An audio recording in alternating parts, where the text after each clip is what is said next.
Hello friends, welcome to वेंक classes.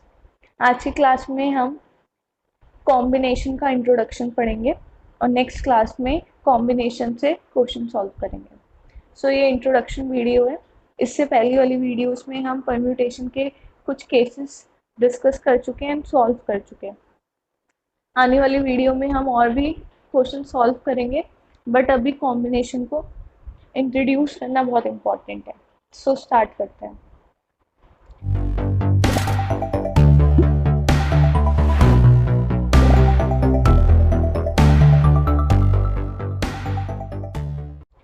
Definition क्या कहती है कॉम्बिनेशन की? The number of ways in which we can select object. Select जो है ना, सेलेक्ट बहुत इंपॉर्टेंट वर्ड है कॉम्बिनेशन की डेफिनेशन में। Select object is called combination. हम कैसे ऑब्जेक्ट्स को सेलेक्ट करते हैं वो कॉम्बिनेशन कहलाता है। कॉम्बिनेशन को डिनोट करने के दो मेथड्स हैं। ज़्यादातर ये 99% जगह ये यूज होता है जहाँ पे n ऑब्जेक्ट है और हम r को सिलेक्ट कर रहे हैं।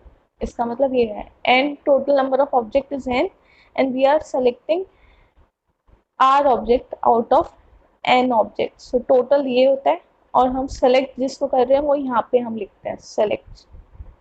ठीक है, इसको डिनोट हम ऐसे भी कर सकते हैं, ये कुछ केसेस में डिनोट होता है, बट आ गया क्वेश्चन तो आपको पता होना चाहिए कि ये कुछ नहीं कह रहा है, ये कॉम्बिनेशन का बस ऐसे डिनोट नहीं किया उन्होंने, इस फॉर्म में डिनोट कर दिया। तो this is total and is the total number of object. हम आर उसमें से सेलेक्ट कर रहे हैं, तो आर हम सेलेक्ट कर रहे हैं। इसको डिनोट कैसे करते हैं? जितना टोटल है उसका फैक्टोरियल डिवाइडेड बाय टोटल में से जितना सेलेक्ट करना है उसका माइनस करके फैक्टोरियल, और जितना सेलेक्ट करना है वो भी उसका भी मल्टीप्लिकेशन। जितना टोटल है वो ऊपर है, न्यूमरेटर में है, डिवाइड बाय जितना सेलेक्ट कर रहे हैं एंड टोटल में से माइनस करके उसका factorial. This is the formula for combination. और इसका अब एग्जाम्पल देख लेते हैं जिससे आपको आइडिया लग जाए कि एक्चुअली कॉम्बिनेशन है क्या। सपोज मेरे पास ए बी सी तीन डिफरेंट ऑब्जेक्ट है and that means n equal to 3 and out of this मेरे को 2 सेलेक्ट करने हैं। r is 2। ओके, फॉर्मूले से क्या आंसर आएगा पहले वो देखते हैं। n c r that is n factorial, r factorial जितना सेलेक्ट करना है एंड टोटल में से सिलेक्शन को माइनस कर दिया, that is 3 factorial, 2 factorial and 3 minus 2 factorial. This will become 3 factorial, 2 factorial and 1 factorial. 1 factorial is 1, 2 factorial and ये cancel out होगा, आंसर विल बी 3। ये तो फॉर्मूला हो गया। अब वैसे सिलेक्शन 3 कौन कौन से होंगे वो हम यहाँ से लिखते हैं। एक होगा आपका ए बी, दो को सिलेक्ट कर रहे हैं ना, ए और बी को मैंने सिलेक्ट किया। ठीक है, क्या बी ए होगा पॉसिबल? क्या बी ए पॉसिबल है? अब भी तो मैंने बी और ए को सिलेक्ट किया, यहाँ भी ए और बी को सिलेक्ट किया, मतलब ए और बी को सिलेक्ट किया एंड दूसरे केस में भी बी और ए को सिलेक्ट किया। तो ये दोनों चीजें सेम ही तो है, हम ए बी को ही तो सिलेक्ट कर रहे हैं। ये एक इंपॉर्टेंट चीज है इन कॉम्बिनेशन। ए बी लिखो चाहे बी ए लिखो, ऑर्डर चाहे कोई भी हो, ए बी है या बी ए है, ऑर्डर मैटर नहीं करता कॉम्बिनेशन में। ये नहीं हो सकता। ए बी मतलब का, ए बी का मतलब ही बी ए है। ओके, इस केस में ए बी तो नहीं हो सकता पॉसिबल। नेक्स्ट केस क्या हो सकता है? मैंने एक बार ए कर लिया एंड एक बार बी कर लिया। दूसरा केस ये हो सकता है कि एक बार मैंने बी कर लिया एंड एक बार सी कर लिया। अब सी बी नहीं हो सकता बिकॉज सेम ही चीज है, सेलेक्ट कर रहे हैं हम। नाउ अब कौन सा एक सिलेक्शन रह गया? किस टाइप का सिलेक्शन रह गया? ए एंड सी का सिलेक्शन रह गया। A is different and C is different. Okay, हमने जब मैनुअली देखा, खुद करके देखा, हमें पता चला कि 3 ही पॉसिबल है एंड फॉर्मूला भी हमें 3 ही दे रहा है। नाउ अच्छा, कॉम्बिनेशन का जो फॉर्मूला है ना वो आपको याद होना चाहिए। एक तो परम्यूटेशन का ये वाला लोग मतलब जो फॉर्मूला है नॉर्मल, ये आपको पता होना चाहिए, एंड कॉम्बिनेशन का ये फॉर्मूला ये आपको पता होना चाहिए। ओके, नेक्स्ट, अब डिफरेंस क्या है परम्यूटेशन एंड कॉम्बिनेशन में, बहुत ठीक है वो हम देखेंगे। मैंने डिफरेंस ज़्यादातर वही बता दिया, डेफिनेशन में ही बहुत सारा डिफरेंस, एंड अब थोड़ा अच्छी तरह लिखा है तो अब देख लो। अरेंजमेंट कहते हैं परम्यूटेशन को, राइट, ऑर्डर करते हैं, राइट, एंड कॉम्बिनेशन में हम सिलेक्शन कर रहे होते हैं, ठीक है, हम ग्रुप का फॉर्मेशन कर रहे होते हैं। परम्यूटेशन में ऑर्डर एक बहुत इंपॉर्टेंट चीज है, ऑर्डर मैटर करता है, ऑर्डर काउंट होता है, एंड कॉम्बिनेशन में ऑर्डर की कोई इंपॉर्टेंस नहीं है, ऑर्डर की कोई इंपॉर्टेंस नहीं है, सो ये नो इम्पोर्टेंस, ठीक है। ये अभी हमने ऊपर वाले एग्जाम्पल में भी देखा, एंड इस एग्जाम्पल में भी आप देखो कि हम A B C three three हमारे पास ऑब्जेक्ट्स हैं, एंड हम 2 एट अ टाइम सेलेक्ट कर रहे हैं परम्यूटेशन में। अगर आप फॉर्मूले से देखो, N P R that is N factorial divide by N minus R factorial, so in this case n is 3 and r is 2, so this will become 3 factorial and n minus 2 is 1 factorial, so answer will be 6. okay, and in this case ये अभी हमने example ऊपर ही देखा था, in this case हमने ऊपर ही अभी check किया था कि आंसर इज 3, आंसर 3 आया था। तो अब देखो फॉर्मूला से भी ये वेरीफाई हो रहा है एंड हम खुद भी कर रहे हैं तब भी वेरीफाई हो रहा है। सो ये एक बहुत बड़ा डिफरेंस है जहाँ पे हम ज़्यादातर लोग इसमें कंफ्यूज हो जाते हैं कि परम्यूटेशन एंड कॉम्बिनेशन का डिफरेंस क्या है। ओके, लोगों को फॉर्मूला पता होता है बट असली जो डिफरेंस है कि ये सिलेक्शन है और ये अरेंजमेंट है, ये अक्सर लोग भूल जाते हैं, एंड एट लास्ट जब क्वेश्चन आता है तो वो इसी में घूम जाते हैं कि हमें कॉम्बिनेशन लेना है या हमें परम्यूटेशन लेना है।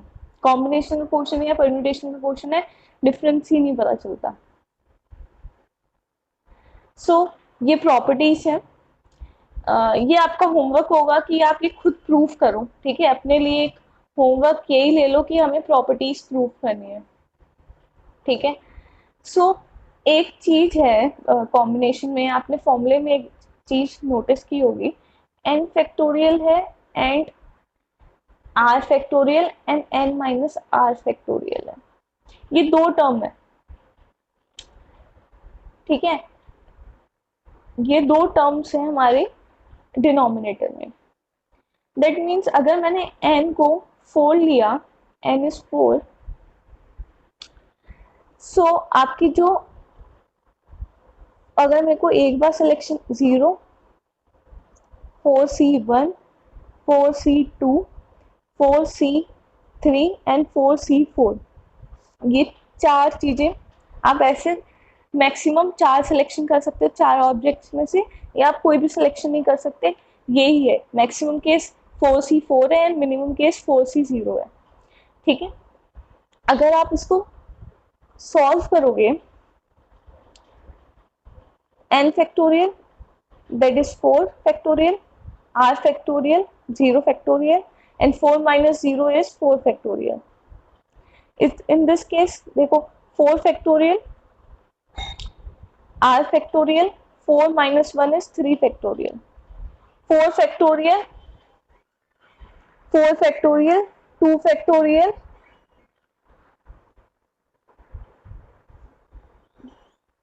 4 minus 2 is 2 factorial, 4 factorial, 3 factorial and 4 minus 3 is 1 factorial, 4 factorial, next r is 4 factorial and 4 minus 4 is 0 factorial. अब देखो फॉर्मूला जब मैंने यहाँ पे लगाया ना, एक चीज आपको यहीं से पता चल गई कि ये वाला जो 4C0 का फॉर्मूला है एंड 4C4 का फॉर्मूला है, ये जब मैंने लगाया तो ये दोनों सेम है। यहाँ पे जब मैंने लिखा, सो आंसर भी इसका क्या आएगा, 1 ही आएगा। यहाँ भी 1 आएगा एंड यहाँ भी क्या आया, 1 आया। वही चीज ये कह रहा है, NC0 and NCN is 1। This is the first property, यहाँ से प्रूव हो गई। इसी चीज से आपको बहुत चीजें यहीं पे पता चलेंगी। नेक्स्ट, दिस विल बिकम 4, ये 4 आ गया, and again this will become 4, ठीक है, and this will become 3 into 4 and this is 2 and answer is 6। सो जो मिड है, मिड वाली जो टर्म है वो सबसे मैक्सिमम है, एंड ऐसे ये मतलब कम होती जा रही है, चाहे आप राइट साइड में जाओ चाहे आप लेफ्ट साइड में जाओ। ओके, तो ये चीज सेकंड जो पार्ट है आपका, वो ये कह रहा है कि एनसीआर मतलब ये, अगर मैंने एन को यहाँ पे, आर को मैंने यहाँ पे 1 ले लिया, ठीक है, 4C1 is equal to 4C3, यही मतलब है ना। दूसरा एग्जाम्पल पहला वाला ही ले लो, C0 is equal to NCN, ठीक है। ये तो मैंने जैसे अभी इस वाले क्वेश्चन में मैंने ये प्रूव किया है, ठीक है। बाकी अगर आप और क्वेश्चन देखोगे तो आपको वहां से भी पता चल जाएगा, ठीक है। और नीचे चलते हैं, नेक्स्ट प्रॉपर्टी, ये आपको देखो ये वाली जो प्रॉपर्टी है, चलो यहीं से प्रूव कर देते हैं। देखो NCR मतलब एक यहाँ सी ले लेते हैं, NCR इज 4C0 को ले लेते हैं, ओके, प्लस 4CR-1, मतलब ये मैंने गलत ले लिया है तो -1 हो गया, सॉरी, इसको 4 ले लेते हैं, 4C4 -1 इज 3, ठीक है। ये आंसर कितना आएगा, 1 + 4 दैट इज 5, ओके। अब यहाँ से सॉल्व करो, n+1, 4 + 1 इज 5 एंड r मैंने क्या लिया है, 4 लिया है, this will become 5 factorial, 4 factorial and 1 factorial, answer is again 5, okay. तो इस प्रॉपर्टी को याद करने की एक टेक्निक, ये वाली थोड़ी इंपॉर्टेंट प्रॉपर्टी, इसे याद रखना, ठीक है, कि NCR है, ठीक है, ऊपर भी n है, यहाँ दोनों में ऊपर n है, एंड डिफरेंस क्या है, r वाली टर्म में, यहाँ पे r है, यहाँ पे क्या है, r-1 है, तो आंसर क्या आएगा, ऊपर वाली में ऐड हो जाएगा एंड नीचे r ही रहेगा, ठीक है। ये हमारी थर्ड प्रॉपर्टी है। एंड द लास्ट प्रॉपर्टी, इसके दो पार्ट्स हैं। अगर n इवन है, देखो जो मैंने अभी एग्जांपल में लिया है, n = 4 लिया है, n = 4 इज इवन, तो वो कह रहा है द ग्रेटेस्ट NCR की वैल्यू कब आई हमारी, फॉर r = 6, जब 6 था, जब r क्या था, 2 था, ठीक है, जब r 2 था। वो वही कह रहा है मैक्सिमम वैल्यू तब आएगी जब n हमारा 4 था डिवाइडेड बाई 2 दैट इज 2। उसने फॉर्मूले, यहाँ से हम प्रॉपर्टी से ही बता सकते हैं, हर बार सॉल्व करने की जरूरत नहीं है, क्योंकि n तो अभी बहुत छोटी टर्म है, अभी तो हमने सॉल्व करके बता दिया। जब बहुत बड़ी टर्म होगी तब आप कैसे बताओगे, तब आप इस प्रॉपर्टी को यूज करके बताओगे कि देखोगे n इवन है या ऑड है, इवन है देन ग्रेटेस्ट n/2 पे आएगी, और अगर वो ऑड है तो इन दोनों टर्म्स पे आएगी, n-1/2 एंड n+1/2, दोनों वैल्यू सेम होंगी। ये भी चीज आप नोटिस करना, दोनों टर्म्स में चीज वैल्यू जो है वो सेम होगी एंड मैक्सिमम होगी, ओके, क्योंकि और टर्म में दो मिड टर्म आएंगी जो मैक्स उस पे आएंगी, ठीक है। 0 से अगर आप स्टार्ट करोगे, लेट से कर ही लेते हैं, ठीक है, इसका एग्जाम्पल कर ही लेते हैं, फोर्थ का बी पार्ट का। n को मैंने छोटा सा ले लेते हैं, 3 ले लेते हैं, तो पॉसिबल क्या है, NC0 3C0 3C1 3C2 and 3c3, यही 3 टर्म्स पॉसिबल है. This will become 3 factorial, 0 factorial, 3 minus 0 is 3 factorial, 3 factorial, 1 factorial, 3 minus 1 is 2 factorial, 3 factorial, 2 factorial, 3 minus 2 is 1 factorial, 3 factorial, 3 factorial, 0 factorial. This will become 1. ये भी 1 property से भी directly लिख सकते हो, solve करके भी लिख सकते हो. This will 3 and this is 3. So maximum है, ये दोनों सेम है और मैक्सिमम है, और 2 मिड टर्म है ना. और अगर हम इस प्रॉपर्टी से देखें तो प्रॉपर्टी क्या कहती है, आपकी मैक्सिमम आएगी n minus 1/2 and n plus 1/2 पे. सो n minus 1, 3 minus 1/2 is n 3 plus 1/2. तो ये हो जाएगा 2/2 एंड ये हो जाएगा 4/2. R equal to 1 and 2. So R equal to 1 और 2 पे हमारी मैक्सिमम टर्म आई. सो आपको देखो, मैंने बहुत कम चीजें ही बोली हैं याद करने के लिए परम्यूटेशन एंड कॉम्बिनेशन में. फर्स्ट आपको परम्यूटेशन का फॉर्मूला, देन कॉम्बिनेशन का ये वाला फॉर्मूला, देन परम्यूटेशन की तो इतनी ज्यादा प्रॉपर्टीज नहीं थी, बट कॉम्बिनेशन की जो ये प्रॉपर्टीज है ना, ये आपको पता होनी चाहिए. अभी आप जब आगे बढ़ोगे तो आपको पता चलेगा कि कॉम्बिनेशन इज मोर इम्पॉर्टेंट. वैसे तो दोनों इम्पॉर्टेंट है, बट जो कॉम्बिनेशन के जो क्वेश्चंस होते हैं ना, वो ज़्यादा पूछे भी जाते हैं एंड वो ज़्यादा, वो ही ट्रिकी ज़्यादा होते हैं परम्यूटेशन से. ठीक है, और बस यही मैंने 4-5 चीज, 2 ज़्यादा प्रॉपर्टी भी नहीं है, 4 तो प्रॉपर्टी, 5 प्रॉपर्टी ले लो चलो, और ये 2 फॉर्मूले बोले हैं याद करने के लिए. एंड ये की अरेंजमेंट है, यही याद कर लो कि परम्यूटेशन का दूसरा नाम ही अरेंजमेंट है एंड कॉम्बिनेशन का ही दूसरा नाम सिलेक्शन है. तब आपको आसानी से याद रहेगा इन दोनों का डिफरेंस. सो नेक्स्ट क्लास में हम कॉम्बिनेशन के क्वेश्चंस करने वाले हैं. ठीक है, जैसे हमने परम्यूटेशन के क्वेश्चंस किए हैं अभी तक केसेस बना के, वैसे ही हम कॉम्बिनेशन के सॉल्व करेंगे. ठीक है, सो यहाँ तक आप अच्छी तरह प्रैक्टिस कर लेना, और परम्यूटेशन की प्रैक्टिस पहले कर लेना कॉम्बिनेशन के क्वेश्चन सॉल्व करने से पहले, क्योंकि परम्यूटेशन आपको आइडिया देगा कि कैसे सॉल्व करते हैं. कॉम्बिनेशन में थोड़े एडवांस लेवल के क्वेश्चन आपको मिलेंगे करने के लिए.